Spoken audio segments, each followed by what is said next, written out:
So you want to talk about FPL? No, I don't want to talk about FPL. I sold Solanke, who hasn't had a shot on target for 3 weeks. No, we have to talk about You it. kept him! Liverpool won, Arsenal lost, City lost.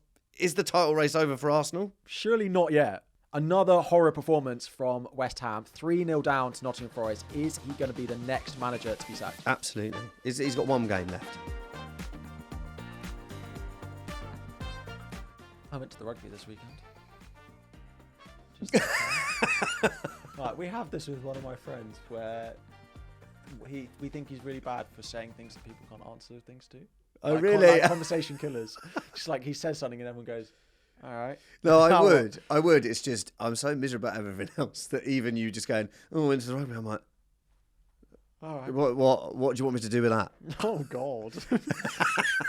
Please keep this in. Hello and welcome to the Know the Score podcast. It's the podcast with me, Luke Kempner, and Harry Daniels, where we review Gameweek 10? Yeah, Gameweek 10. Gameweek 10 of the Premier League. Lots has happened. Lots has happened in the Premier League this week. Lots that has been bad for me. Arsenal lost. Liverpool won. City lost. That slightly helped.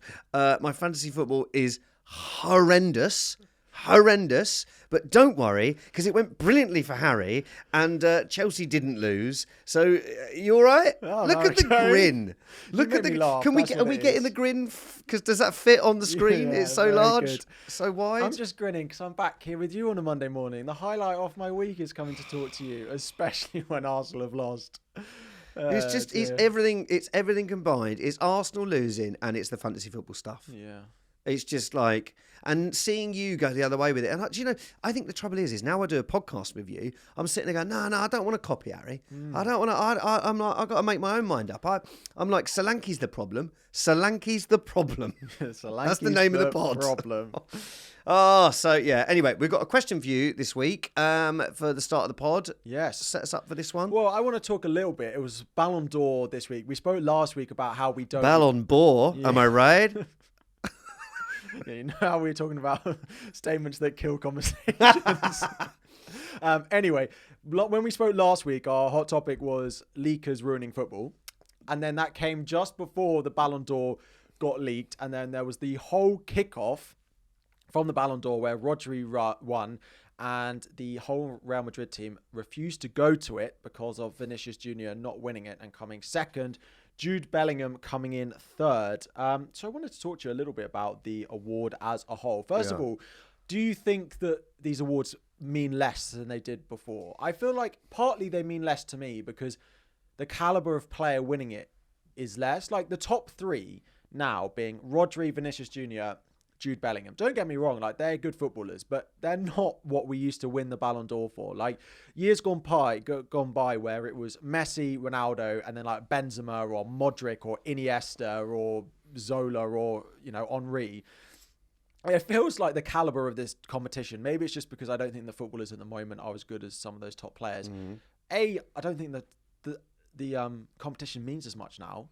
But it depends if it's a competition then about flair players, because arguably Rodri has been so important to a team that's won everything over the last 2 years, and he won the Euros. Well, this is why I'm really happy that Rodri won it, because every year it's won by goal scorer pretty much, and it's won by who's scored the most goals, who's got the most assists, and who's the most exciting hot prospect player in the world at the moment. And for them to go and give it to someone like Rodri, who I think should have won it, and I think was the best player. Like, you look at City without him, as soon as they've given the award and they don't have him, you can tell that what they mean to him. Player of the tournament at the Euros. They won the Euros. Yeah. They won the Prem. They've just, again, won the Champions League. And the season before they won the treble. Like, he's unbelievable. Yeah. And so important. So I like that he won it. But then I think arguably you can sort of say that's the same when Modric won it. Modric should never have won it that year. But then, I've seen it when Pavel Nedved won it over Thierry Henry when he had, the most unbelievable season. Yeah. I mean, Michael Owens won it. Well, this is also the thing. I sort of don't care, Harry. Is it an award? I care a little bit. Is it an award? So we're going to keep talking about it. Is it an award for the person who had the best season or for the best player in the world? Because if it's for the best player in the world, Modric should never have won it because he's not the best player in the world. He may have had the best. He may have had the best season, but he's not the best player in the world. Like Messi was still the best player in the world the year Modric won it. Yeah. That's the other question that we have here. Like, what are you trying to give the award for? And then isn't it also to do with, if Modric isn't, 35 when he won it, and it's sort of like, it's about time he won it. They're giving it to him on nostalgia. It's a bit like when Judi Dench won the Oscar for 7 minutes in Shakespeare in Love. Like, she should have won the Oscar for years going up to it, but she never did. So they were like, we've got to give her one now. Yeah. Maybe it's a little bit like that. I mean, I don't think that's the same with Rodri. No. Like, he's a deserving winner. I think, if Vinicius had won it, no one would have bat an eyelid. Like, he's also been fantastic. Yep. But I don't think it needed quite because they're so close. Like, and also, be be classy, go to the awards. This is why the all other the issue tweets, is, all the Instagram stuff. It's like, what are you doing? Come on. Well, we're better than that. If you don't leak it beforehand, he doesn't know that he's not won it. Yeah. So they all go to the award ceremony. Yeah. Like, these awards, it should be like the camera on all three of them. Let's see who wins it, and they shouldn't know. The other big robbery in this list, which is even more of a bigger robbery, is the fact that Mo Salah is not in the top 30 best players in the world. Let me read you some names that are in here. So, That's bizarre. Vitinha is in the top 30. What, the PSG? PSG. Grimaldo, Mats Hummels, and Dovbyk are all ranked higher. Who's Dovbyk? Isn't he the Ukrainian striker? Are all ranked in the top 30 over Mo Salah. Lamine Yamal, fantastic footballer. Yeah. Plays in the same position as Salah. I would argue say Salah is better than Yamal. Yes. Yamal came 8th. Yeah, that is ridiculous. But again, isn't that also because he's young and exciting? And Salah's been doing it for so long, it's become normal. Yeah. And instead of like where if you look at his stats, he still should have been up there. Like they've ranked, we're big Palmer and Saka fans, but both of them are comfortably ranked above Salah, which just shouldn't be the case. No, agreed. There is so How's it worked out?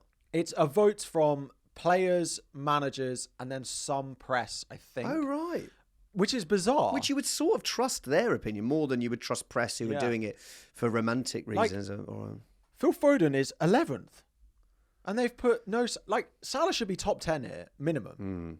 I do think Foden should be high up for the season he had last year. Then it's a season award. Anyway, that was just a bugbear. It's a year award, isn't it? Yeah. Well, who do you think should have been up there? Comments. Do you think some of these, you think Salah's position is ridiculous? Yeah. Do you think Jakob Kivior should be higher? Write in the comments and we can argue it on there. Do you know who should be higher? Oh, is this your segue? Yeah, segue. I Go love on them. then. Alexander Isak and Anthony Gordon. Yeah. A pair of them. And Eddie Howe. A lot of them. Let's do it then. Let's get into some of the games. Game number 1. We normally do the big game of the weekend, but the big game is probably the 12:30 game. So we will start with Newcastle 1, Arsenal 0. The wrong way around. I will let you talk about this game. Do you know what? This was as poor as it can be from Arsenal. Look, we'll give flowers to Newcastle. They set out with a game plan. I know Eddie Howe gets all spiky about that as soon as you say that they had a game plan, which was to kill the game as best way they could. That's the way they've played against us before. They also went man-to-man marking, as did Bournemouth against Arsenal. It seems like we can't handle that when we don't have Odegaard. Certainly when we don't have Ben White at right back because he's so important for our attack in football. We created one chance. One shot on target. I don't understand why he doesn't give Ethan Nwaneri a chance, who's our other attacking midfielder, because we got rid of Smith Rowe, we got rid of Vieira. So as soon as Odegaard's out of the picture, we've got no one. Trossard cannot play there. I wouldn't mind, and I sort of don't agree with this. Trossard's only good off the bench. It's not that. It's just if you're going to start Trossard, you need to start him at left wing and drop Martinelli to the bench, because Martinelli again was really poor. Yeah. I would argue Martinelli's been quite poor for about 15 months. For a guy that's on 180 grand a week, that's pretty worrying. It does feel like that Odegaard issue is getting even worse. It's ridiculous. And also you can't, sorry to interrupt, no, but you can't be a title challenger if you lose arguably one player and then go, right, well, that's it. We can't play our football at all now. Yeah. So do you think in January, do you think you'll look at a backup for Odegaard? Because if he gets injured again, so he's meant to be back, maybe for the Chelsea game, if not definitely after the international break, unless there's any setbacks. You can't have this again. You can't go through a period where he's out for a few weeks and play football like this again. You're going to have to strengthen it. And you don't really have anyone in the squad. It obviously doesn't trust Nwaneri again. Nwaneri. Enough yet to go and play him. And Nwaneri, when he came on, I actually didn't think looked great. You know, he was brilliant in the midweek against Preston, and he was fantastic when we played Bolton, and he's done well when he's come on against Southampton and Leicester. But actually, when he came on in a high pressure situation at St James's Park, there was quite a few times that players tried to find him where the little pockets where Odegaard ends up, and he wasn't there. And that's not to blame him. He's 17. Like he shouldn't be relied on. He's 17. Do you think it's naive from Arsenal to go into the season with no Odegaard backup? Yes, and I think, you know, there's paper talk today that Edu's going at the end of the season. Fabrizio Romano said that's definitely happening. So, and everyone's sort of like, oh no, we're going to miss Edu. And I'm like, well, you know, if you look at our transfers, we bought Marino in. We got, Arteta couldn't have been more excited about Marino, a player we didn't really need. Well, a player that is sort of a squad player. Yeah, so he can't play the Odegaard role. So then he's not. No, so he's a big 6'4", dual winning midfielder. Fine, right? And I think I think Calafiori is a great signing. I really like that. But Sterling, it couldn't even get on the pitch when we needed a goal with 10 minutes to go. Thanks for taking him. Yeah, you know, and it's frustrating because it's like when Sterling came in, I sort of tried to get excited about it, but that felt like an opportunistic signing, and they had the whole summer to try and either get a backup striker or a backup for Odegaard, and certainly someone who can give Saka a rest. This is it. But you can't rely on you can't put Sterling there. No. So. You know, and it's all well and good, sort of going, oh yeah, that's some quite bad transfers. It's like, this might be our best chance to win a league because of Man City being so poor. Yeah. But it looks like all it's done is open the door for Liverpool. Yeah. And it's so frustrating. I'm not like Arteta out or anything stupid like that. And he's given me 3 seasons where I never thought we'd start competing again. It's been incredible. It's been beautiful. I'm going to cry.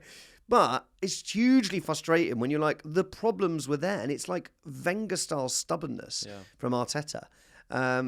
Hugely frustrating. Yeah, there's the image of the pass map for the weekend where it literally just looks like you can tell that you're missing a player in that. It's like there's no one there effectively. Like, because Trossard they all go to the wings, and it means that you're so predictable through the middle that they double up on Saka. Like Lewis Hall, I thought had a fantastic game. Marked Saka really well, and they did a similar thing. Livramento also played really well on that right hand side. But it was so predictable, so they could just allow these fullbacks to go and do that because they marked those throughout the game, and you completely struggled to create anything. There was the big Declan Rice chance right at the end, which if you're going to win titles, maybe that's the one that you need to go and put in the back of the net. But you need to be, you need to create more before that. Yeah. But if that is the only chance, then you have to take it. You have to go and take it. And again, Saka just out of nothing. Out of nothing. Because I think the difference, if you look at Saka and Martinelli is a guy that I think for the last year, almost year and a half, he's gone back to where he used to be, just head down. As soon as he gets the ball, he's head down. And he's not trying to beat his man in the same way that Saka is trying to look for an assist or a goal. And Martinelli is trying to maybe get a corner, it's not good enough. And you can't have that, especially when, as you rightly say, they just blocked off the wingers because they knew nothing was coming through the middle. And Trossard's just blocking Martinelli's space all the time. So, it's bad. You need Odegaard back. We do need to give a little shout out to Newcastle. Yes. They did play pretty well. They created enough chances. The goal was fantastic. Like that ball in from Gordon to Isak was really, really good. I did watch it and suddenly think, oh, he's in between the two centre-backs. Could they have done more? But then the more I look at it, I'm like, that's a pin-perfect cross. Like, there's nothing Gordon you can was do about superb, that. Yeah. And a good finish from Isak. That's 3-3 back for him. We said this, right? While he's injured, they will struggle. And once they've got a goal scorer back in the team, this is what they are. This is what they're capable of doing. And their 2 best games so far this season have been the City game and the Arsenal game. They seem to turn up for this, and they haven't massively turned up outside of that. But we'll see how they get on over the next few weeks. But it was a very good performance for them. Away at 12:30 kickoff, though, I hate these fixtures. I hate the away 12:30. Travelling a long way for this as well. It's never what you want when you see the fixtures released. Luckily, we don't really get it because we play Thursday night football. So we basically always play on a Sunday now, which is great. It doesn't ruin my weekend until 4:30. Do you think the title race is over? No. Yeah, see, I don't either. I think City losing was obviously huge, and we'll get to that game shortly. But I think the thing is with Arsenal is that it can all change very quickly. But we've got Chelsea away next week, and it feels like a must-win. And we've got Inter Milan away on Wednesday. Yeah. Where Chelsea will just do the complete, you're playing Noah. Yeah. 2-2. It'll be finished 2-2 that game. Yeah. So I don't know. I can't see it being any better. But when we played Liverpool, we were absolutely superb in the first half. Yeah. I still think we're better than everyone apart from Man City. So I still hold out hope. I don't think it's over, but very, very worrying signs if you want to win a title. Let's talk about Man City. Yeah. Bournemouth 2, Manchester City 1. You say you're better than every team apart from Man City. Bournemouth were better than Man City on Saturday. They were the better team and they deserved 3 points in this game. They were superb. They were superb. And I think, is it Iraola? Yeah. Have I got that pronunciation right? I think Iraola, what I love about this, and I don't think enough teams did it last year, is they went into the game and thought, we're going to attack Man City. Yeah. And it was brilliant. They really pushed up high. And, I think Kirkes you can really pick out, which I don't know if you're about to. But I thought it was just great the way Bournemouth's attitude was absolutely superb. And that they can be got at Man City. So Man City loves to control games. We know that. They love to have the ball a lot. And the best time to get a Man City is early on in a game because they haven't built up that control yet. And we've seen it, like Brentford did it. There's been other teams so far this season who have got at them early and scored early and put them on the back foot. And Bournemouth absolutely did that. Like, their front four now, they've got Evan Nilsson, they've got Kluivert, they've got Sinistera, they've got Semenyo as well, who is being fantastic. They've got Kirkes in there as well. They've got a decent centre-back partnership. They are really playing well this season. They've beaten Arsenal at home, okay, because of the red card, but they beat you at home. They played really well in that game. They did, and they've beaten City at home now. They are out. Drew Villa away. And that we only beat them just 1-0 with a very late winner there as well. They were very good against us and didn't give us much late in the game. So, I mean, this is massive shout out to them to start off with how good Bournemouth were. It was one of those that you looked at that it could have been a banana skin. Maybe you thought, oh, maybe it will end up being better for City than it was. But Bournemouth fantastic and absolutely deserved it. Pep complaining about injuries and then suddenly out of nowhere, Doku, Kyle Walker, De Bruyne and Savinho all suddenly back in the squad. Savinho having been stretchered off 6 days before is suddenly back in the squad. De Bruyne back out of nowhere as well. So was a little bit of a boost there. There's still a claim that like half of them weren't fully fit and they were in the squad for numbers. But like that performance from them was still... I think Walker is quite a worrying performance because I've never seen, Walker in that position where he was just getting done all the time. He looks like he's one of those players that I feel like he's so good because of how quick he is. And as soon as he starts to lose a yard or two of pace, he'll be found out pretty quickly. And it does feel like a little bit. Now, Pep said he's only trained 6 full sessions this season. And if that is the case, then a little bit fair enough. But he looks so off it again. They obviously had, like he said in the week, Rico Lewis is a player they need to bench, but they don't have anyone to go and bench him. But he's so tired. And they benched him for Kyle Walker. And Walker's just was having absolute rings run around him in this game. I think way off it. I think so much credit has to go to Iraola because at the beginning of the season you and I talked about will Evan Nilsson come in and he was an exciting player to come in and he really looks like he's being that exciting player. And Iraola, I think I saw a stat where it was like 9 of the starting 11 are players that he inherited. So it's like players that he's improved. And I suspect a lot of those players, and I'm sorry to Bournemouth fans, but a lot of those players and the manager are going to be on people's lists, to take that next step up. I know Liverpool have been heavily linked with Semenyo. I mean, we talk a lot about how Arsenal need a backup for Odegaard. I'd love to play like Semenyo out there. Huge credit to them. How much is Kirkes in FPL? 4.4. 4.4. What Bournemouth's fixtures looking like? Very nice. Because he was absolutely superb. Yeah, both assists for both goals. They were fantastic. Lovely young Hungarian. Now, do you not get many Hungarians in the Premier League? I want to talk about a few more things on City. We spoke a little bit about Phil Foden in the Ballon d'Or conversation. This has not been the start of the season that Manchester City would have wanted from Phil Foden and Phil Foden would have wanted from him. How do you feel on his start? He had chances in this game, but it's just he doesn't look the same player. He doesn't. But last week, he creates 2 fantastic chances for Haaland. Scores both of them. You're going, well, Foden's got 2 assists. And you're going, great. And this week, he's created a great chance for Haaland. Haaland missed a chance that you would any player in the world, you'd want Haaland finishing that chance off. Well, how do you feel about Haaland then? That's 1 goal in 4 Premier League games. That's back-to-back defeats for City, having lost in the Spurs in the Cup.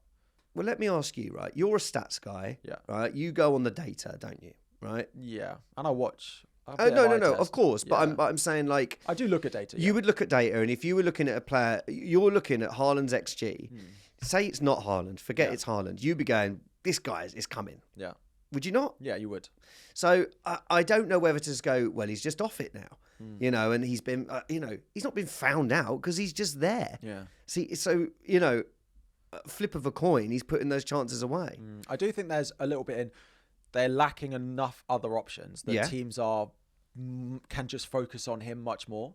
Like even the Southampton game last weekend, like he had chances, but there was always 2 defenders around him because they don't need to be marking other players because there's no one really close enough to the goal that is going to be scoring loads of goals. So teams can just man mark Haaland, and they did it a little bit again in this game. So they need their other players back. It is concerning though, right? So another poor performance. They are a team that absolutely can be got at. They've got Brighton next weekend, who gave Liverpool a very good game. Yeah. That's not an easy test as well. Then they've got Spurs, who now might be without both centre-backs. And then it's Liverpool. Like, if they need to win 3 out of 3 in their next 3, and I'm not confident that they will, the way that they're playing and the way they played this weekend. That's interesting. I didn't know those were the fixtures coming up after that. Yeah.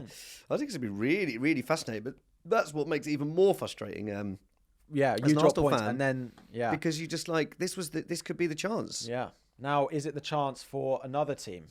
And that is going to be Liverpool. We'll do all the title charging teams at the top, basically. Liverpool 2-1 Brighton. I think you can look at this in 2 ways because the first half, I thought Liverpool were really, really poor. Yeah, Brighton were really good. Brighton was superb. Yeah. They should have been, I would argue, should have been definitely 3-0 up. Yeah. It could have been 4 or 5. Yeah. They were so good, Brighton, going forward.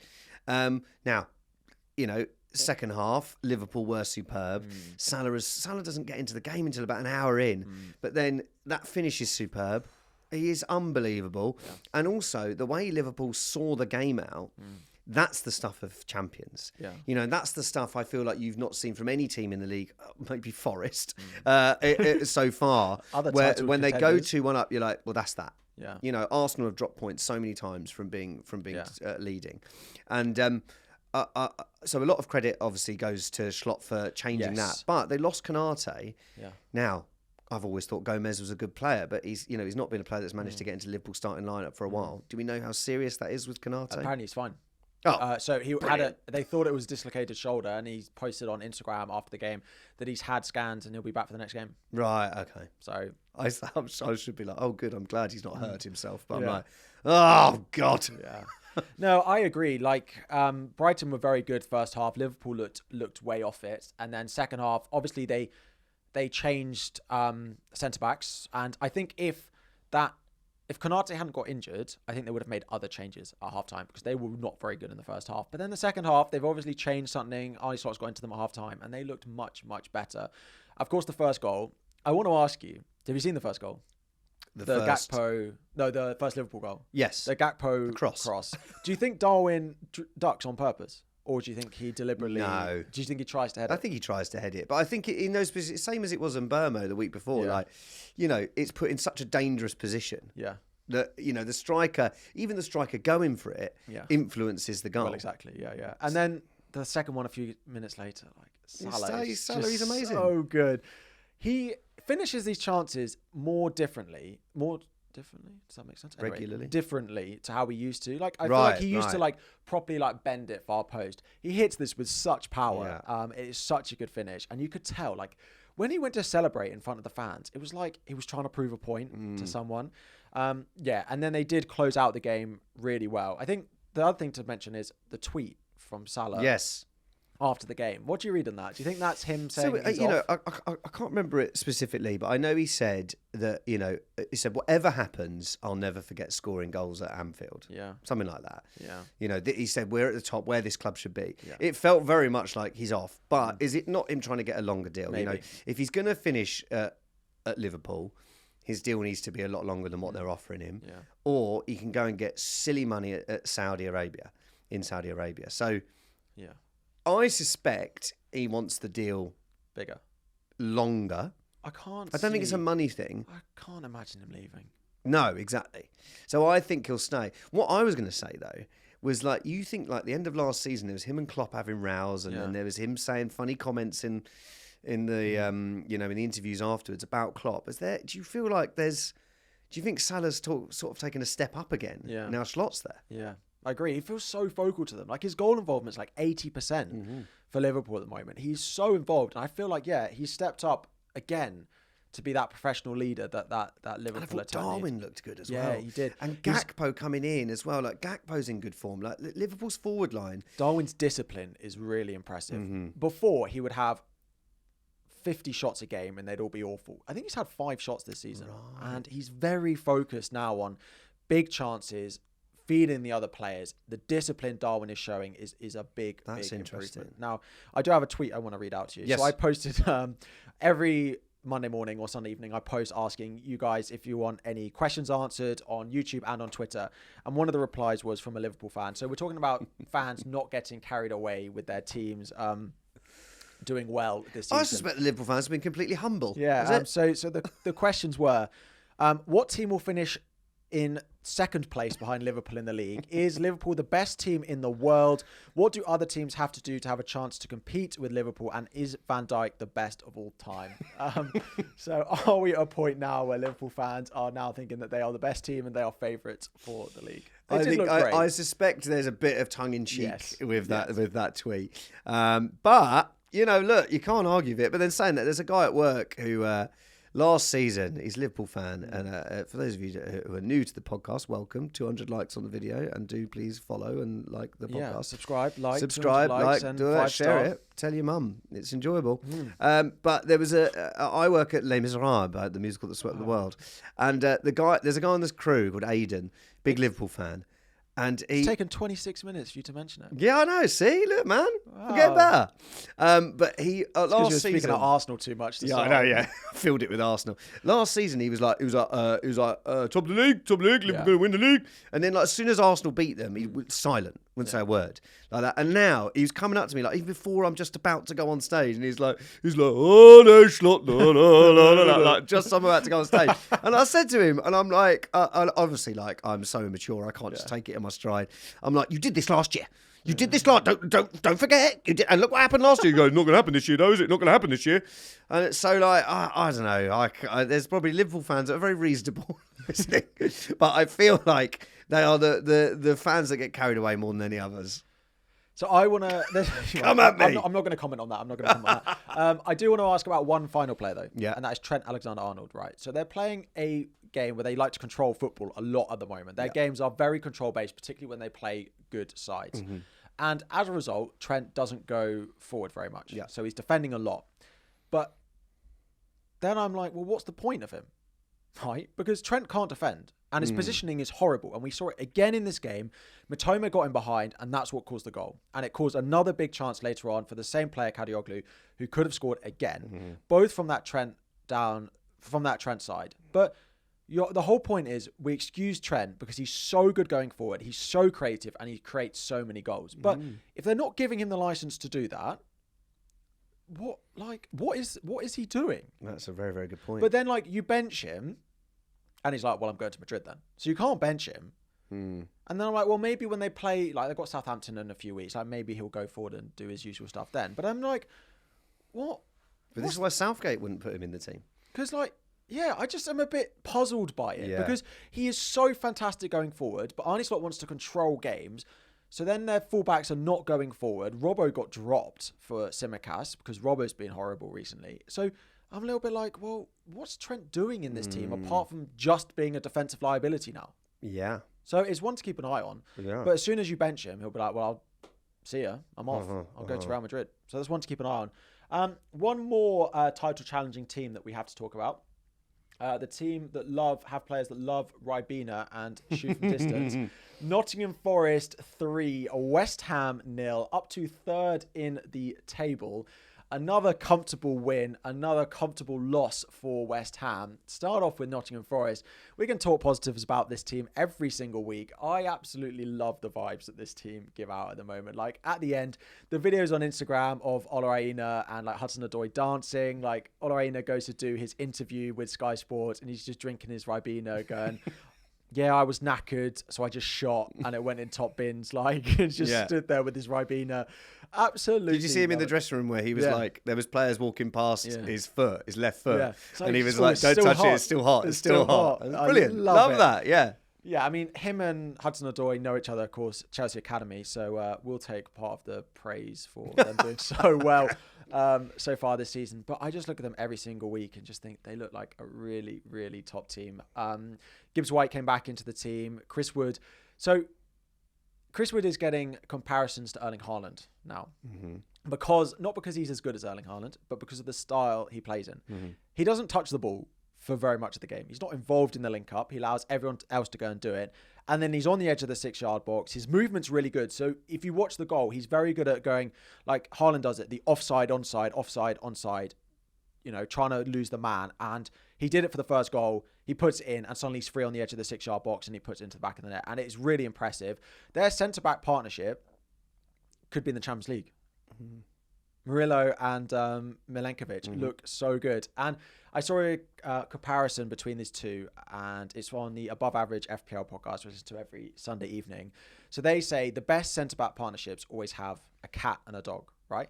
So you have a dog, which is someone who's going to chase the ball. He's going to go for it all the time. He'll go and win the ball. He always wants to go and get the ball, and that is Murillo.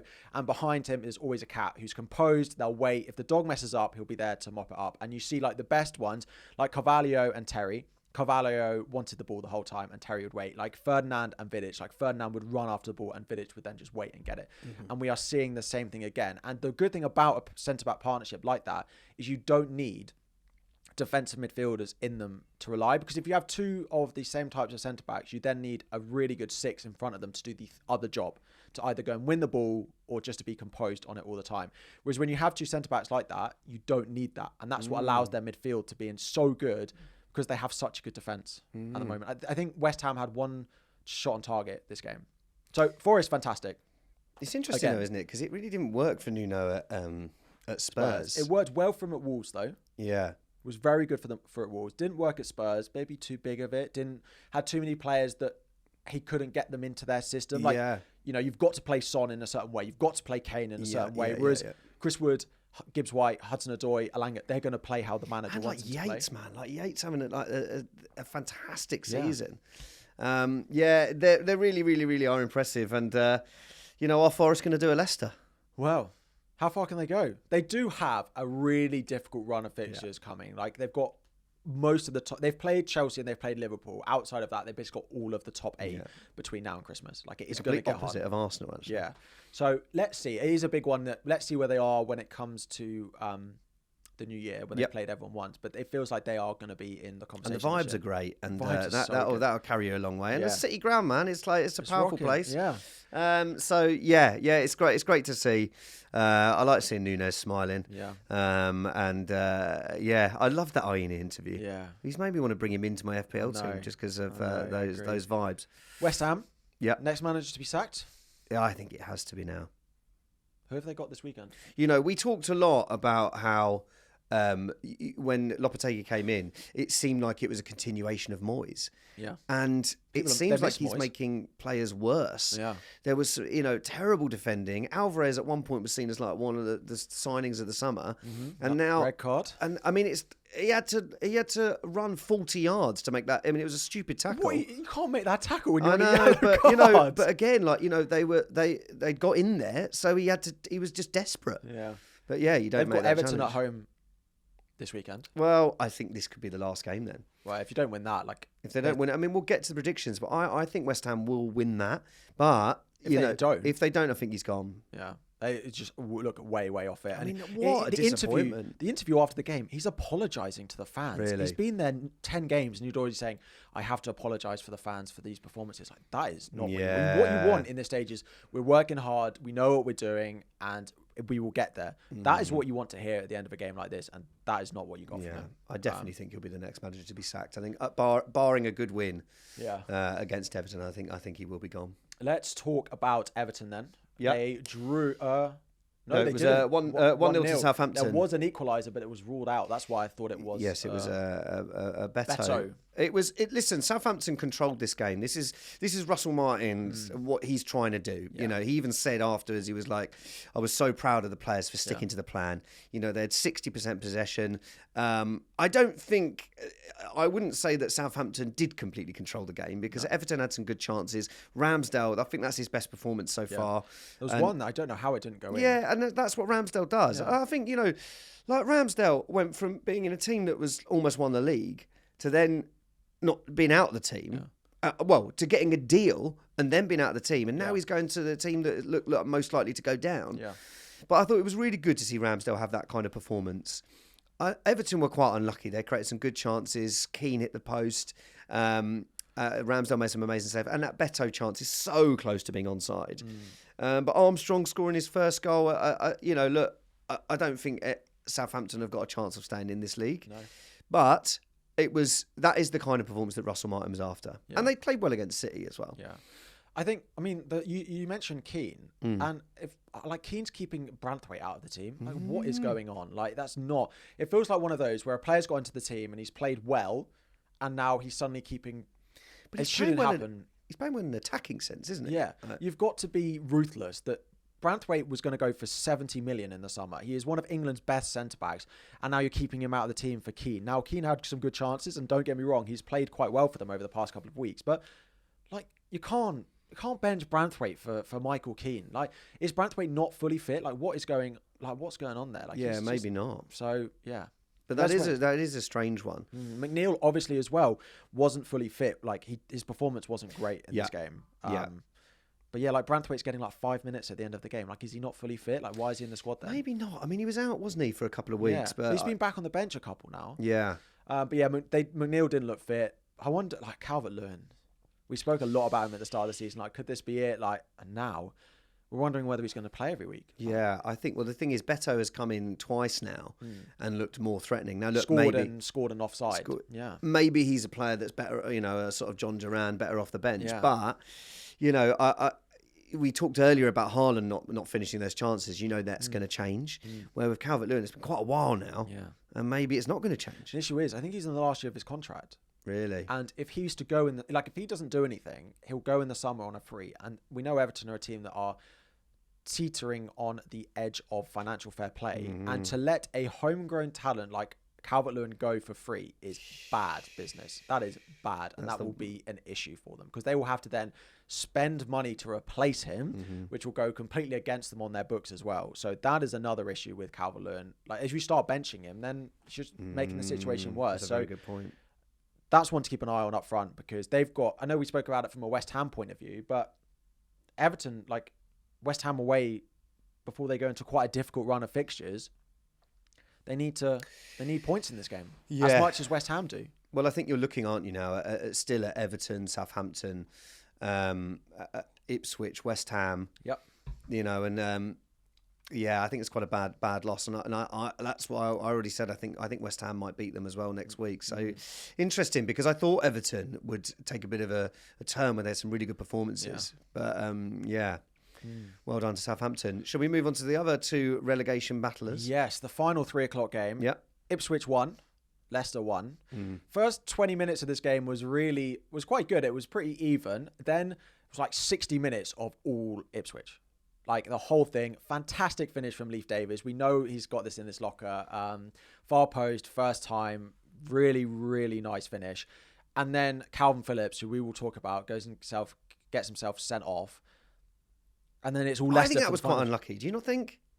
Yeah, I agree. When I saw it, a second yellow for that, I was a bit well... Well, first of all, I think it's a penalty. Yes. So they don't give the penalty, and then a second yellow for that. The second yellow is a similar tackle is as equal to the penalty. I just don't think it's a second yellow. No, I worry for Calvin Phillips. A mate of mine said to me, he's definitely going to be on I'm a Celebrity within about 3 years. Yeah, quite possibly. I think that's really harsh. And McKenna came out and said it afterwards that they get the penalty there, which I think is a definite penalty. So and then they're 2-0 up. You can't. I don't think you can give the penalty and send Calvin Phillips off as well. It's hard, but that's 12 points. So they've dropped 12 points from winning positions now. Wow, Ipswich. That is a lot. And again, what was it, 96th minute or something like that? To be fair, once the red card went, like it was 20 minutes of solid Leicester. And, you know, Vardy linking up with Ayew, it's a good bit of play. He could have scored about 10 minutes earlier as well. They had loads of chances in that late part of the game. So, yeah. I mean, once the red card goes, I think a draw is fair. Right. Because Leicester created so much to try and get back into that game and had a couple of good chances. But, yeah, maybe it shouldn't have been a red card in the first place. And then that completely changes the game. And, you know, if Ipswich get a win here, are they still without a win? Yeah. Yeah. Their man Wolves. Yeah, we'll talk about Wolves in a moment. Yeah, I think it's a shame for Ipswich because they played so well, and that's happened quite a few times this season, and they've just not come out with a win. Yeah, Leicester will probably take. Probably would, given the way the game has gone. Again, I'm still worried for them with Steve Cooper. I still think they look a lot of out of ideas, and they got away with it because of a red card to Ipswich, and I think they will still struggle. I don't think Cooper will make it to the end of the season here. No, I agree. So that is all the 3 o'clock games. Before we move to our 5:30 and then into Sunday, a quick bit of a hot topic question for you. Talking about Calvin Phillips. Calvin Phillips was the big rising star at Leeds, into the England setup, then went to Manchester City, couldn't get a game at Manchester City, went to West Ham, it didn't work at West Ham, he's now gone to Ipswich, it doesn't look like it's massively working there. I want to ask your opinion and other people's opinions. Let us know in the comments as well. Who is the biggest underperformer of where you'd expect them to have got in their Premier League career? I have 2 names. First one, of course, is Calvin Phillips, and the second one is Dele Alli. Right. Dele Alli, Spurs, when he was at that height of Spurs, he was flying high. Of course, there are other circumstances for Dele Alli that we know about from his So do you mean like players that have hit the height and then fallen off? Right, okay. I'm not talking Mine about... doesn't work then. Who was it? Mine was going to be Anthony at Man United, just because he's like £82 million and like how non-existent he is in that I'm team more meaning players that have hit the height and then so quickly fallen away. Like Phillips and Dele Alli are the two that that is a really good question, Harry. Let us know in the comments who your ones are. Marouane Chamakh. Yeah. Fantastic when he came in. Michu. Wilfred Boney. But I think like Chamakh isn't the right one, but he springs to mind just because I remember him coming in when Van Persie was injured and he did really well. Yeah. And he scored a lot of goals and then he just became this absolute joke of a player. You know, I think he ended up West Ham or Palace or something like that. Anyway, while you're letting us know who your suggestions are, drop us a like, drop us a subscribe. We're aiming for 200 likes on the video again. Drop us a 5-star review on Spotify, Apple Music, wherever you're listening to the podcast. I hope you're all enjoying. We'll be back, of course, over the international break and every week as well. Let's talk about some of the evening games. The first one, the 5:30 game, which I said should never have been put on television. Aha! And how wrong you could be. And at half-time, I was certain it shouldn't have been put on television because it was 0-0, and I was like, well, I'm glad I'm not watching this. Yeah. And then in the second half, it absolutely... Pinged and blew great game us away. It did. Wolves, of course, still without a win, but I was very impressed. I was impressed with Wolves. Yeah. I particularly was impressed by someone I brought into my fantasy team, Matej Cunha, but I thought he was so good. He was so good. His creative ability, his focal point in that team. We know he can score goals as well. If they go down, he'll be straight to a much higher up club. His touch for the Strand Larsen goal, to take it away from Chalobah on the chest, to go in behind, and then just it made the pass to Strand Larsen look easy, and then a good finish. Was really impressed with that. Crystal Palace, despite missing Adam Wharton and Eze, who we thought would be a massive issue, looked better in this game than we thought they would. Once I saw those injuries, I thought Wolves would not walk away with this game, but I thought they would win it. And they didn't.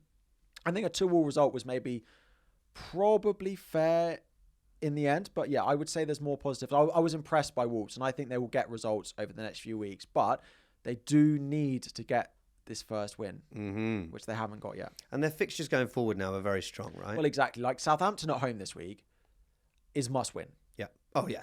Is must win. Yeah. And that will be a really, really big game. And it'll be interesting when we get to our predictions to see what you think about that game. But that is must win, that one. I guess defensively, they're still quite a worry. Yes. They look like they have to score 2 or 3 to win a game. Because they do look a little bit all over the place defensively. Yeah. on Palace, Yeah. Eddie Nketiah doesn't look like the best signing. Yeah, I was thinking about it on the way in. It's sort of like when he went there, and I remember we mentioned on the pod this conversation I had with a Palace fan on the way into work, and him going, you Arsenal, they always give us rubbish players. He's like, is he Nketiah? Is he going to be all right? And I was like, yeah, no, he's brilliant. Yeah. He's at the pub with his mates telling him, if you can hear that, that's producer James is wrecking the studio. He's trashing the gaff. That's why we all suddenly paused. It's because we haven't got to Tottenham yet. We'll get there. We'll get there. We'll get there in a second. Yeah, he's like, hurry up, get to Tottenham. Yeah. But yeah, so yeah, no, big disappointment. I suspect the Palace fans. I mean, any Palace fans watching or listening, send us a comment like, are you massively disappointed with Eddie Nketiah? I mean, the thing is, he's been so close quite a few times for some really good saves, but it's just not seemed to be happening for them. Yeah, I mean, the only other thing to mention on Palace though is 2 goals scored by defenders, and they still are lacking goals in that forward line. Would you worry for Palace this season going down? I mean, I would still say no, but I don't see stuff every week that makes me think that they'll be fine. And we're 10 games in now. Yeah. 10 games in, 7 points, just 1 win. So I still look at their lineup and think, well, if the Eze is going to be out, they're then playing a front 3 of Nketiah, Sarr behind Mateta, and I'm like, well, who's going to create any chances in that? They've got no Adam Wharton in there as well. Like, relying on your 2 centre-backs, that's fine, but that's not going to happen every week. So, yeah, like, it's fine for a week. How long was Eze out for? He's meant to be back after the international break, but like, he is injury-prone. So Yeah. When they don't have Eze, they used to have Elise, and when they didn't have Elise, they used to have Eze, and when they didn't have both of them, they were rubbish. They lost. So, they lost. If they don't have Eze now, it's not like they've got someone to fill in for him, and they weren't like they relied on set pieces. Often we've talked about their sort of end of last season and sort of so you're constantly thinking that's going to come back, but Elise's gone. Yeah. It's not changing. Let me read you their fixtures, and you tell me if you think they win any of these next 7 games. Right? Fulham at home. Do you think they win that? No. Yep. Villa away. No. Newcastle at home. No. Ipswich away. Maybe. City at home. No. Brighton away. No. Arsenal at home. Yep. So realistically, there's 1 game we think they can win, and that's Ipswich in their next 7 games. Yeah. Wow. Like, they've had good games. It doesn't just go like that. Look, we never would have predicted Bournemouth beating. Yeah. There might be another win in there, but it's not a game where you think there's bankers in here. But they went to beat Tottenham last week, so I don't know. Like maybe it'll turn, but it just was. You can understand why there's concern. Yeah. You can understand why there's concern. Huge concern. Yeah. Let's move on to Sunday. Yep. Let's start at 2:00. Okay. This was the Spurs. Mate. For those of you who don't know this, Harry will constantly send me voice notes of his impression of Ange Postecoglou. And whenever there's a goal in any of their games. But you sound like you're struggling to push last night's dinner out. No, mate. I had Domino's again, mate. What's happened now, mate? Oh, no. We've gone 1-0 down. It's not looking good again. Listen, I don't want to say anything to stop you from sending me those, because I do very much enjoy them. But at half-time, though, what was he thinking? He just had to get in amongst the guys. This isn't who we are, mate. I watched them defend another set piece and was thinking, oh, mate. As soon as they sort out their set piece defending, they're going to win the league. Yeah. So, they signed the Arsenal set piece coach, they'll win the league. Oh, I know, yeah. But Villa... So, I thought Tottenham started the game pretty well. Yeah. Right? But I didn't quite have that cutting edge. Then Villa, of course, from a set piece. Villa, this was quite Emery ball, this. Yeah. This is the Emery that I thought we were going to see for most of the season, where actually they've been really, really quite exciting, Villa. But this is Emery. This is what Emery does. He tries to kill a game, and he tries to sort of anti-football it. And he got a ball, they got a goal from a set piece, so the plan's working. Yeah. But Ange Postecoglou, he gets Pape Sarr, who he seems pretty integral to this whole team. Honestly, he can control that midfield. I thought Davis played really well. Yeah. And once Pape Sarr is controlling that midfield, it enables all those. We were talking about it with Solanke, who hadn't had a shot on target for 3 weeks, and then I sold him. But Pape Sarr once he's controlling that, and Solanke could push further forward. Son, who I didn't think was quite fit, but still played pretty well, came off after 60 minutes. Johnson could push forward. Kulusevski's passing seems to be getting better and better every week. Yeah. And Spurs were just clinical and superb. Yeah. So, yeah, I've said so many times that this midfield two of Maddison and Kulusevski causes them so much issues defensively, and sometimes defense is the best form of attack. And get Pape Sarr in that team and get them playing with more control. And we did see it. Villa did create more chances. And actually during the week, Spurs looked knackered after that City game, and Villa rested a lot of their players in the cup. And I thought, this is a Villa win written all over it. And we saw the opposite. I do want to ask you a little bit about the Son sub, because he was fuming. Yeah. Which is, I find really strange, because because Son obviously missed a few games with injury. Yeah. So if that's a planned sub because Son is coming back from injury and they don't want to risk him, then Son would know it. So he wouldn't be so furious. Like, if you know you're going to get taken off around 60 minutes and you get taken off after 60 minutes, you don't react like that. I don't know. I think Son is like Spurs through and through. He's the captain. Like, maybe he was feeling okay. He was just like, I can. This happens on FIFA quite a lot. When you sell a player or you sub a player out, and they're like, I really feel like I could have impacted the game. Yeah. And I'm like, you were on 2%. To be fair, he had just given the assist to get back into the game. Yeah. And then he probably wanted to be part of that. Yeah. But I'm sure if you ask Son afterwards, it'll be absolutely fine. Yeah. And it worked. It did work. It absolutely worked. Richarlison came on, created the first Solanke goal. You do not feel lucky? Oh, yeah. Is there not a part of you that feels... He scored as many goals as lucky. Do you feel guilty? Guilty is not quite the right word. Because you were going to sell him. Yeah. He was the problem. Yeah. But I wanted him for this Ipswich game next week. I'm going to have to get him back in now. No, you're not. Why not? No, don't get him back Look in. at their fixtures. Yeah, they've got Ipswich and Fulham at home. Yeah, you don't want him though. Because he was the same for the first 65 minutes of this game. And then he was suddenly in the right place. But the Brennan Johnson goal, he was right behind him. I need to go on FPL therapy. Yeah. Ross, get him on. Oh, God. But yeah, like the last... And then he was superb. He was. The first finish, the dink over the keeper is unbelievable. I didn't celebrate. I was sure it was offside. I was like, oh, really? am I going to get this taken away from me? And then that's the Chelsea fan. That's the Chelsea fan worrying about celebrating the Tottenham goal there. Yeah. My mum is a Villa fan as well. Oh, really? Yeah. So I was like, oh, God, I don't know how I feel about this. And then the Maddison, he comes on. He doesn't play that many minutes, which is interesting. Like, even when Son comes off, it's Richarlison out on the left wing. But Maddison, great free kick. Would work. Where Maddison would work well as a backup for Odegaard. Correct. Oh my God, I would love to have him in our team right now. But interesting, isn't it? He's been pretty ruthless with taking Maddison out, which is the correct decision. Yeah, because Sarr has been absolutely fantastic. So is Kulusevski. Yeah. Brennan Johnson back on the score sheet. This is the best Kulusevski's been for Tottenham as well. I would say so. I think the thing is with Tottenham though is that they've got the Palace the week before game. They've got the Brighton performances in them. Like I've said all season, I think this is the best Tottenham have been since Poch. And I think they've got a really, really exciting season ahead. Yeah. I think beating City in the Cup, they've got United at home in the next round. It's going to win I always win a trophy in my second season, mate. There's the turkey. Yeah. So I think they've got a really exciting season ahead. He seems like he's adapting Ange as well. So listen, I think the future's bright. Every week it's something completely different with this team. They'll lose to Ipswich next weekend and we'll say, oh no. Oh. It's so up and down every week. And then they put performances like this. It is wild. I'm just so annoyed about the Solanke thing. Honestly, what must it be like to be a Spurs fan? What must it like to be me? Yeah. To sell Chris Wood and sell Solanke. All right. Woe is you. Yeah. Woe is you. Final game of Sunday, the most boring game of the weekend. Manchester United won, Chelsea won.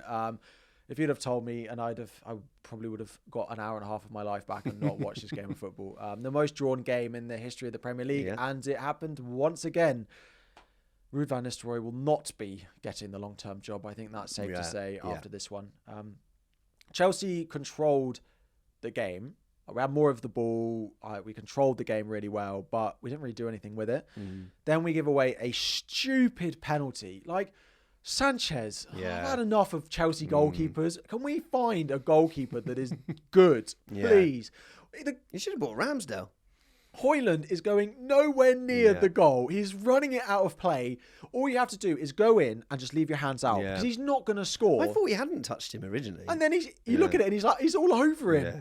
Just don't go anywhere near him, please. I've had enough of Chelsea goalkeepers. Anyway, so that happened and then they score. So I think 1-1 is a fair result. But if we give away a penalty, we're lucky to score in that game. Yeah. There was one really big chance for Madueke, which it is what it is. But when a winger gets a header from a corner, like you don't massively expect them to score, he hits the post. And then Caicedo, who's been an absolute godsend to us so far this season, has been a real improvement, is turning into the player we hoped he would be. And again, 115 million pound and is turning into a 115 million pound player at the moment. Got us back into the game with a fantastic goal. Really good goal. So it is what it is. It's a 1-1 draw. Are you worried about Madueke? Like, Madueke after, that there's a couple of games where we're like, whoa, look at this guy. Where now players seem to have sussed him out very quickly. He's deadly on his left, right? And it's like Rashford is deadly on his right. And he's very predictable now. And I don't know quite what's going to happen against top defenders. Like Mazraoui is a good defender. Yeah. And they put him there to lock up Madueke, and he absolutely did. So we'll see what happens. We've got Leicester away in a few weeks, and if he Arsenal next week, and playing against whoever's going to be your fit left back going into the weekend, probably Timber. I don't love that. I don't love that. But then a game against Leicester, I love that. And if he scored a hat trick against Leicester, I wouldn't be surprised. So. He is a little bit selfish, and we're starting to see Palmer not wanting to be near Madueke because he doesn't feel like he's going to get the ball, and Madueke can't use his right foot, so he's always having to cut back in. So Palmer's often drifting over to the left, which is where Neto is, and we're getting a lot more of the ball in there. So from a Chelsea point of view, I'm not concerned. I would have hoped from a little bit more goal threat in this game. We didn't really get it. Do you think it was a sending off, Martinez? So when I saw it, I was sure it was a red card. I thought it was a red card. It's high. I still think it's a red card. Even having watched it 8 times, I think that's a red card. I don't understand. It's high, knee height. Imagine if he'd have kicked the ball away, he'd have definitely been sent off. Yeah, he would have been sent off for that instead. So really, when I saw it, I was certain. I think he looks like he knew it was a red card. It's an awful challenge. Yeah. Maybe they think because of the Bruno one and it's the 95th minute. I don't know what feeds into this, but for me it was a red card. But it didn't really change the game because it was so late on. And is Palmer all right? He was limping around. He had ice on his knee after the game, so we'll see whether might be a scratch. Yeah, I'm sure it'll be Tis okay. but a scratch. I'm sure he'll be okay. From a Manchester United point of view, they will not be singing Rude in. I don't think. No. Do we know when Amaron's going to take over? Yeah, over the international break. Okay. So. They have one more game, which is Leicester at home this week under Rude, and then they've got a Europa League game in the week as well. PAOK Salonika. Yeah. So we'll see what happens there, but yeah, I think it's going to be interesting. Great from them. From everything that I've read about Amaron is that that he really likes these fullbacks pushing forward. So I'd be interested to see who he uses for that, and I wonder whether the player that's going to struggle most with this is Rashford, because Rashford doesn't like playing fullback, and he likes being out on that sort of left wing, hugging the touchline and cutting in. Because the forwards in that new system are going to be narrow. Yeah, which never works for him. So Højlund it might be great for. And I don't know where he's going to put Garnacho. I don't know. I like Højlund. What is a Højlund? I think a Højlund, it's Norwegian for very brutal. But in this game, he held up the ball well. Yeah. But he never really scares me that he's ever going to score. See, I think he's got quite a deadly finish on him. I quite like Højlund. Maybe it's a lack of service thing for him. Yeah. But yeah, let's see on that. We'll see what happens when they get their new system. Yeah. My mum wanted to ask us a question. Oh. First of all, well, no, actually, yeah, my mum did want to ask a question, and we'll go straight into that. What do you think will happen with Ruud van Nistelrooy now? Do you think he'll go back? If you were Ruud, would you look for a job elsewhere, or would you stay? He said he wants to stay. Right. But if you were Ruud, what would you do? Would you go... I don't think there was the performances... the performance at the weekend doesn't thrill me that he's ready to be a manager yet. No. But maybe the result against Leicester... But he was the manager at PSV, wasn't he? Yeah, I think. Yeah. So, I don't understand. Do you want to be a manager or not? If you want to be a number 2, then absolutely stay. But if you want to be a manager, but he's then only absolutely been go. in since the beginning of this season. So I think if he wants to be a manager, then I think you can't. Yeah. I don't know. for learning from a guy that's younger than you, like, I don't know, man. I just think, like, if you want to go and learn from someone, I mean, it seems to be just go and be Pep's number 2, and then you become a good manager. Yeah, we could do. We'll have one of those. Yeah, exactly. Both yeah, got one of those. I don't know. I'd be surprised. I'd be think he'll surprised stay. if he stays. Do you think he'll stay? I think he'll stay. I think the fact that he's stayed to be the caretaker probably shows that he's willing to stay. But then he's a caretaker wearing like full suit. Like, Yeah. That's not caretaker. Do you not think it uniform. is? You think No. you've got to go tracksuit? Yeah, it's either tracksuit or it's like club merch. But Rude's main character energy, man. Yeah, Like, he he's is. straight away. He'd have loved it to work out. Yeah. Yeah. We have, that is the hour mark we are just about to hit. So one game this evening, Fulham, Yeah. Brentford. I think it's going to be a fantastic game. I'm looking excited forward for this. to watching that. Although I'm actually out this evening.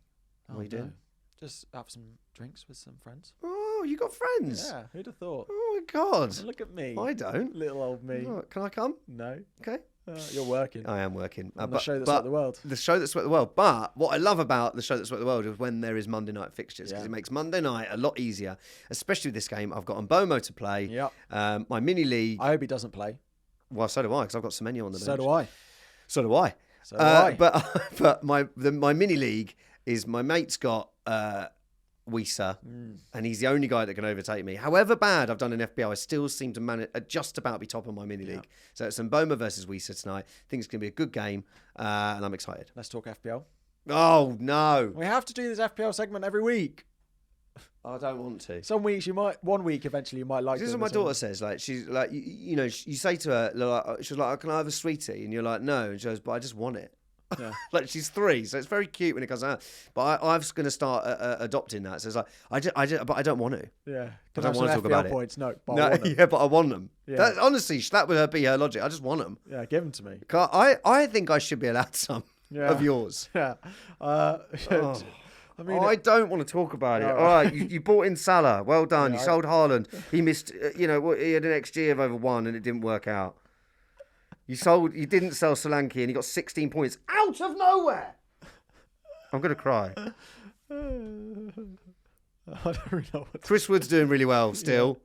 Great. Go on. What else have you got? No, that's about it. Anyone really. else? That's a bit about it. Yeah, Really. well, do you know what, mate? Rogers scored. Yeah. How'd you feel about that? I didn't have Rodgers. Yeah, I've got Rogers. I had Mavadidi. He didn't do anything either. Yeah. You've sold Mavadidi, haven't you? Yeah, I sold him for Salah. Salah didn't do anything for an hour.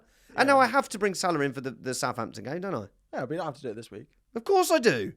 When? No, it's Villa this week. Oh, they got Villa this week. Who just conceded 4 to Spurs. And I've got Champions League midweek.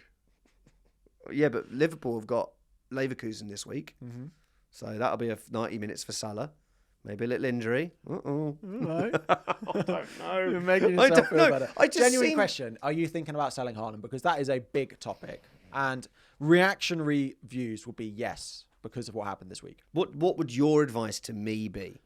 I wouldn't do Because it my this week. front line is Delap, Haaland. How did Delap do XG-wise in this game? Do you know? Great.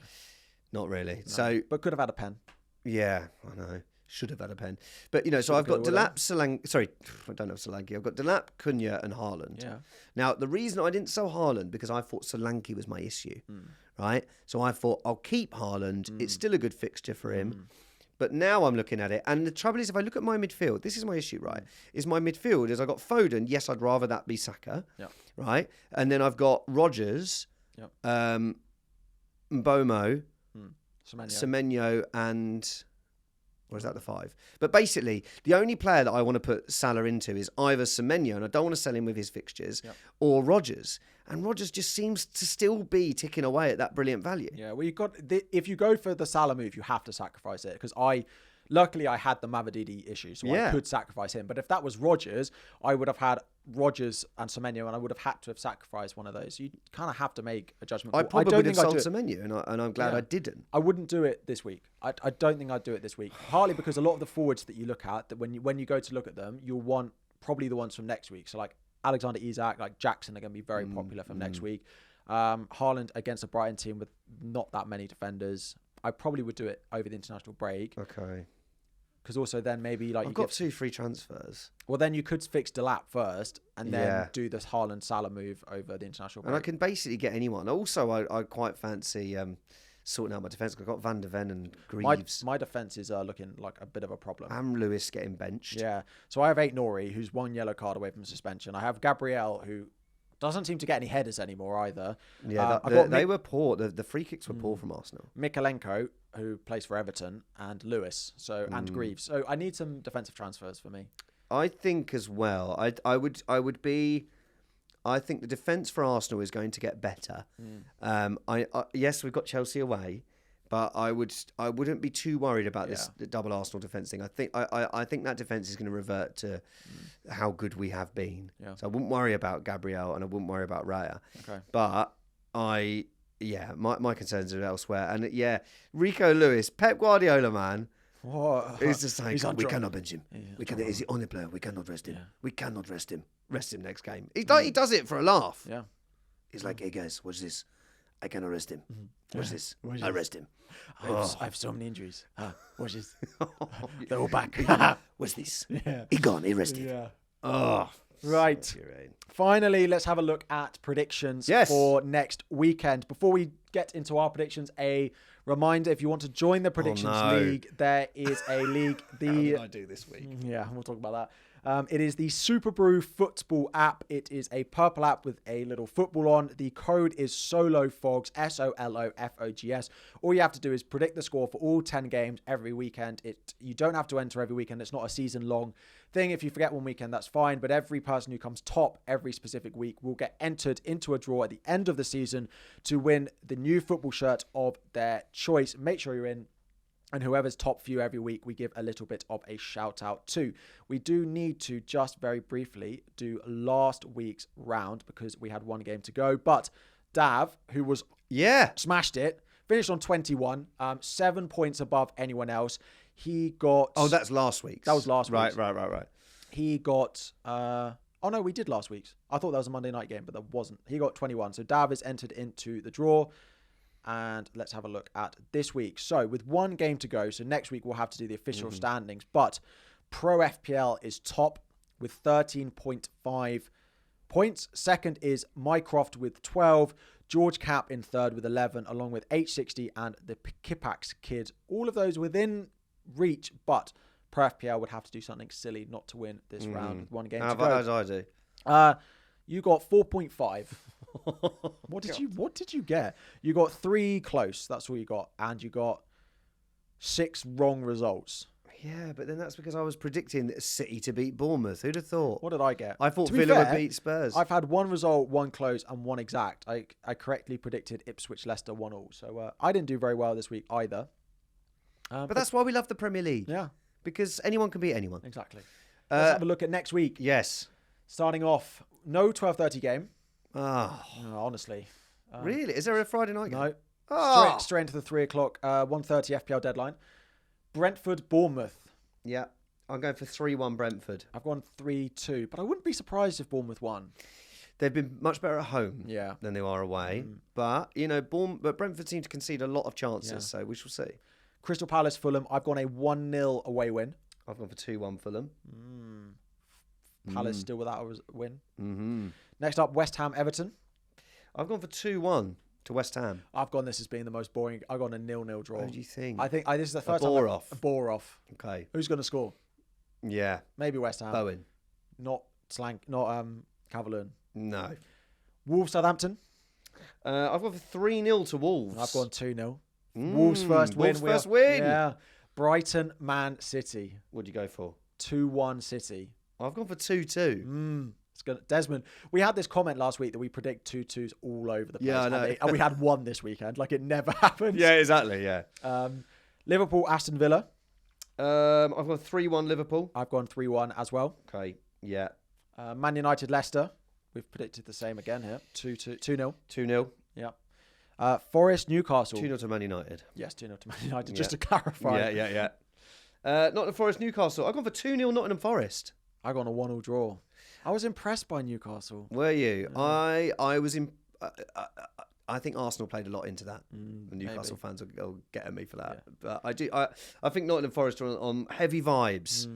And I think that you talked to that cat and the dog thing with the defence. Yeah. That's changed my mind. 2-0. Spurs, Ipswich. I've gone for 4-1 Tottenham. I've gone 3-1. Okay. I wouldn't be surprised if it was 3-1 Ipswich. Yeah, really? Just At half-time, and then half-time, Tottenham win 4-3. yeah. Or 3-1 Spurs at half-time, and then Spurs lose 4-3. They're the most fun team to watch now, Tottenham, aren't they? Yeah. Tottenham Ipswich. Yeah. We're in for a right game there. Here we two go. Most exciting Yeah, teams in the exactly. league. Yeah, love it. And the big one. Yeah. Chelsea Arsenal. What have you The gone Know for? the Score derby. It is the first Know the Score derby. I've gone a 1-1 draw. I think we're going to sneak it 2-1. It depends if Odegaard plays, you'll win. I think we're going to sneak it 2-1. I think Ben White will be fit. That'll be our back four sorted out. Like, we just had to play a new manager bounce Man United and suddenly fully fit Arsenal. Like, what is It won't be fully fit Arsenal. I don't know, mate. I don't know, mate. I don't know. We shall see. But yeah, I think we're going to win that and get back on track. Come on, the Arsenal. If Odegaard wins, if Odegaard plays, I think you'll win. If Odegaard doesn't, I think it'll be He hasn't a draw. played for like 2 months. He's not going to be fit. Yeah, he's still better than whatever else you're playing in that position. Yeah. One of us will be here, very happy. Or if Yeah. it's a draw, I'll be happy and you'll be sad. Yeah, I'll be sad if it's a draw. I'll be happy if it's a win or a draw. Mm. One of us will be sad and it'll be fantastic. Tune in next week. And we'll do it as the first game, guaranteed. It'll be the first game we discuss. It will be a good game. Yeah. I'll be there. Oh, will you? Yeah. Yeah, I'm not going to be there. I got invited, but I spend You don't want to see your team spend lose. Sundays with my family. It's the only day I have off. Don't want it ruined by a team losing. No. Ah. Well, listen, there's lots of European fixtures as well to enjoy this week. So, Yes. all sorts of things. We shall be back next week. Thank you so much for all of you who have commented so far. We take your criticism. My criticism this week was that I interrupt you too much. I tried not to. Was it? Yeah. I thought I didn't interrupt you too much. No, someone said the guy with the beard. What, And that's mine? not you. What? They said the guy with the My beard beard. interrupts Harry too much. It's annoying. I So I interrupt you quite a tried. lot. You just did then, actually. So, Oh, is it? So thank I'll you all try very not much to for listening. Thanks so much for listening. Thanks so much for watching, and we'll see you again next week. Thanks all.